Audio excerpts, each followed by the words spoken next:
You're now listening to the Shipper's Toolbox, presented by Refund Retriever. Hey guys, Brian with Refund Retriever, and today we're going to talk about FedEx ID scanning that will be implemented very soon. So, on June 28th of 2022, FedEx Express and Ground will enable ID scanning functionality for domestic deliveries that require an adult signature. So this ID scanning technology will electronically capture the recipient's name and automate age verification. The new process is going to remove the need for a manual data entry of the recipient's information and improve the accuracy of the information received. So this ID scanning might be a leap forward for automation, efficiency, and cost savings. There's going to be many consumers that might not be so quick to accept this new policy. If FedEx only records the data outlined below that we're going to talk about, then the possibility of data misuse is low. But data compromisation is always possible, and identity theft is always an issue that people worry about. So what data is FedEx going to collect with each ID scan? So they will only record the first initial and the last name on the ID, and currently that's part of the existing proof of delivery information that's already captured for all signature deliveries. FedEx will not record or store other personal data encoded within that recipient's ID, so like the driver's license number, the birth date, home address, picture. They're not going to store all that information.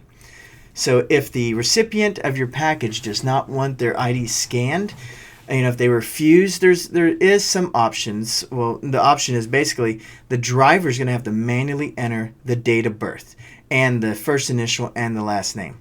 And according to some drivers on some blogs and some places that I've read, this is not their most preferred method because it's going to lower their number of drops per hour, because all FedEx drivers are gauged on how fast they are and how fast they're going. But this manual entry is going to take a little bit longer, so it might create higher signature fees in the future because it's going to reduce the efficiency of those drivers. Next question that we're going to look at is, what if the recipient does not have a driver's license? So other forms of ID are acceptable, so like a passport, and FedEx said that's only available for ground deliveries. I'm not sure why. U.S. state ID and a military ID. The name on the shipping label does not have to match the recipient's ID, so somebody else still can sign for your package, and they're going to attempt this delivery a few times. On some of the blogs I read, they basically look for it once, and if they drive by another time, then if they know they're driving by, they'll try it one more time. Otherwise, you're going to get a door tag on your door, and you might have to go somewhere.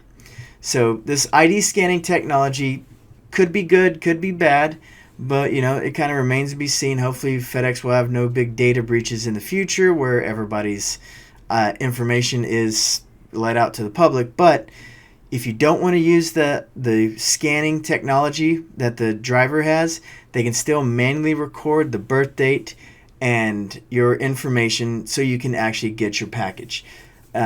The upsurge in this, we might see higher fees, we might see more issues with it, but it remains to be seen. If you have any questions about your FedEx accessorial fees, feel free to give us a call, 800-441-8085, or check out our website, refundretriever.com. Thanks a lot. Thank you for joining us on the Shipper's Toolbox. If you have any questions, visit our website, refundretriever.com.